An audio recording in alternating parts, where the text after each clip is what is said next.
కాదని నమ్మి ఉన్నాడు అనుకోండి, ఆ సినిమా ఎప్పుడు మోసం చేయదు. డెఫినెట్ గా అంత కాన్ఫిడెంట్ గా ఉన్నాను. ఓకే, December 20th అంతే, ఇట్స్ ఎ బిగ్ హిట్ అంతే కదా. కంటెంట్ ఉన్న సినిమా చేస్తాను, కామెడీ సినిమాలే చేస్తాను. ఈ 2 సినిమాలు తప్ప వేరే సినిమాలు చేయను. ఎందుకోసం చూడాలి, దేనికోసం చూడాలి?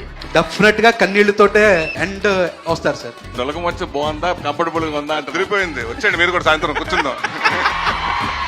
మంచి సినిమా తీస్తే 3 సినిమాలు మన తెలుగు ఆడియన్స్ హిట్ చేస్తారు.